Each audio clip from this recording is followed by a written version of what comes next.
Hey, everybody, welcome to the show. You know where you are, the 9 at 9 with me, Tigo. And if you're watching right now, you know we got an amazing expert coming up today. But this expert is a superhero. Now, what did I mean by that? Guess what? Sit right there. We'll be right back.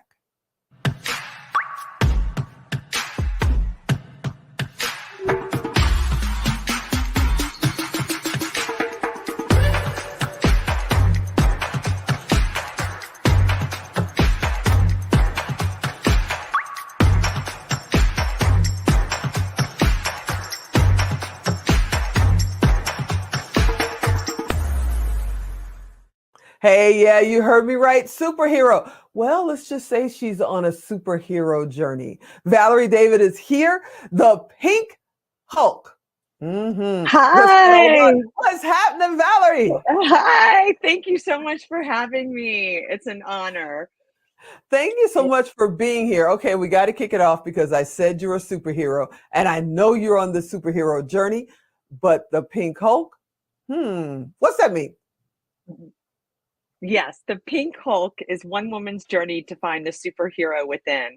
And it's my one woman show, award-winning show that I've done all over the United States and in Europe and Iceland, Finland, Sweden, and England. And it's my chronicling of my inspirational, motivational journey of becoming a three-time cancer survivor. First of Ooh, lymphoma, and then breast cancer again, stage 4 metastatic breast cancer with no wow, evidence of disease. wow. So and I want people out there to know that we all have a superhero inside of ourselves, and we have that inner superhero to fight any adversity in life, not just cancer. And that's why the show has resonated, because it's more than just cancer. It's about fighting back any challenges and having hope. And the last line of my show is never, ever, ever give up. And that's the That's message amazing. that we have for this show. You know, we've had my business partner and best friend, we lost her to breast cancer. We've had breast cancer around us, some kind of cancer around us for years and years and years. And the hardest thing of all of it, besides the chemo and that red devil, the hardest thing of all of it is keeping the mind right. You know, how do you do it? How do you keep your mind focused on the goal of getting better and getting back to you? Well, I think the greatest thing that's helped me is empowering myself, and I want to tell people out there to be your own best patient advocate.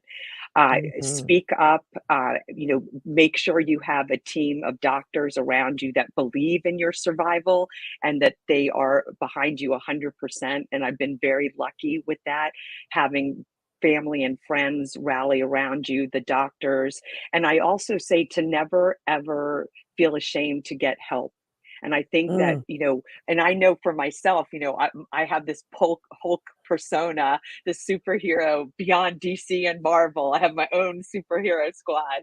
And, even the Pink Hulk gets frustrated and down.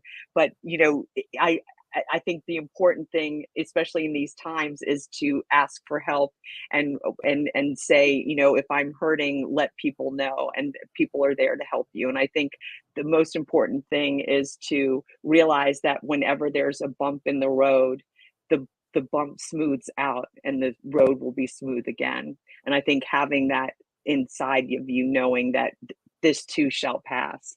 And I think for me, that being my own best patient advocate was speaking up. And this is part of the show, that I was allergic to one of the chemo drugs and I couldn't Ooh. breathe. And I was like, this isn't right. This isn't normal. And I remember my doctor was like, oh, we'll get you to a pulmonologist to check the breathing. And it never happened. And I called up the doctor's office and I made the appointment. I said, are you open today? Because it was New Year's Eve day.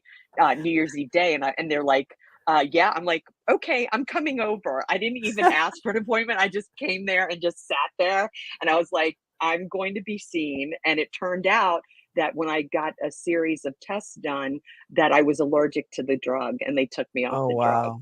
So I think it's Wow. really important to speak up. And also, we know that bankruptcy happens with a lot of healthcare bills and the out of pocket expenses and health insurance Mhm. not covering everything. And I also had a bill. Twice I had a huge bill, and I called up the finance department of the hospital, and they said, "Oh, we'll put you on a payment plan." And I said, no, I'd like these bills to be pardoned. They pardon the bills. So you have to Wow, I speak didn't know up for they do yourself. that. They do that. See, Tigo, they do that. Wow. You just have to speak up. And, it's also good to have someone come with you to appointments and write down notes. I think meditation has been so wonderful to me. And there's a free meditation app that I use that's called Insight Timer, and there are many other apps out there like Calm. Hmm. But I feel like meditating has really helped a lot. And for me, Tigo, I have to get checked every 6 weeks for the rest of my life. Wow. So, though I have no evidence of disease, I have to be monitored. So, how do I cope with every 6 weeks coming into the doctor's office, getting the appointment, getting the lab work done, and then I have to get a PET scan every 6 months for the rest of my life? But you know what? Wow. That's part of who I am.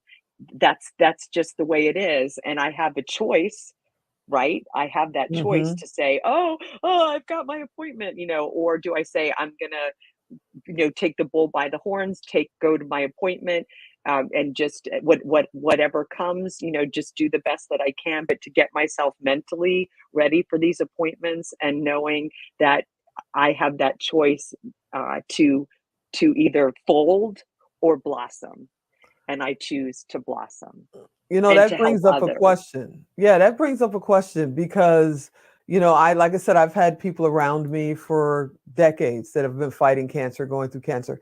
And one of the things I notice is, they have this tendency to want to shut all the doors and go dark and just pull away from everything. And you are not only out there, but you're on stages. You're traveling all over the world. You're truly out there. What advice do you give to people who say, you know what, I'm fighting cancer right now. I'm just going to shut everything down and just sit in front of my television and wait for my next chemo appointment? What do you tell people to get them out of that funk?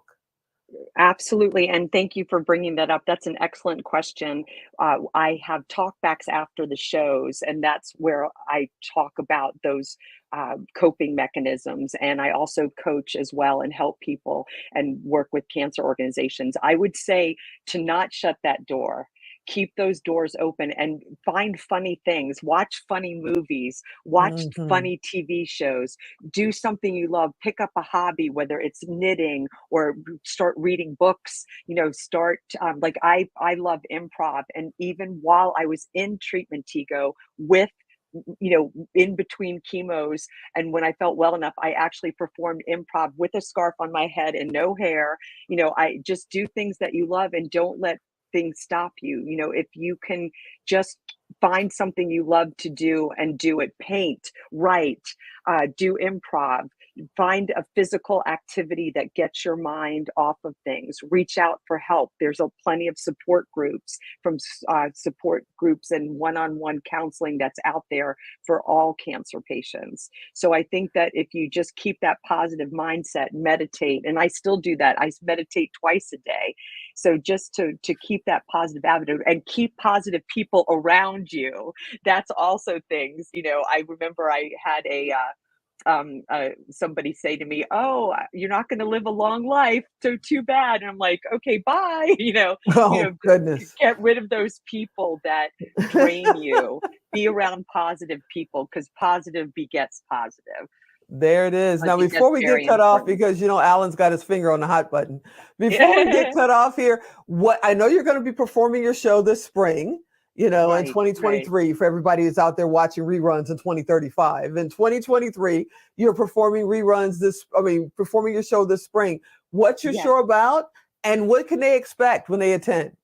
Sure. So it's you can find me on pinkhulkplay.com, and you'll find my schedule there. And what they could expect is laughter and humor in the face of cancer, and that they're going to walk away feeling inspired, empowered, and ready to face the world. And again, with a lot of humor. It's a very funny show. and a little I bit love it. adult. So you'll Well, have to Miss come see the Valerie, show. Miss Pink Hulk, I want to thank you so much Thank for coming you. and spending a little time with me. I hope you'll come back and hang out more often because I would I'd love to love know where you're to. at, what you're doing. Maybe we can even get you on stage here That I someday. would love that, and you'll see the website will give the Mm, synopsis of the show, the promo video. So I'll leave awesome. it to all of you guys to look at the website, and you'll get all the information. But Awesome. it's a really yes, I thank thank you. you so much for being on the show. You're absolutely amazing. We'll have you back soon. You are Thank our you. superhero. Thank you. The Hulk. The Pink Hulk. Cancer smash. All So right, thank everybody. you. I hope you enjoyed this episode. You know, I want you to come back next time. Yeah, we're going to work on getting her into, maybe the power of pink or something. We'll see what happens. Hey, come back as soon as you can. We're on every day. I'm Tigo. I'll talk to you next time.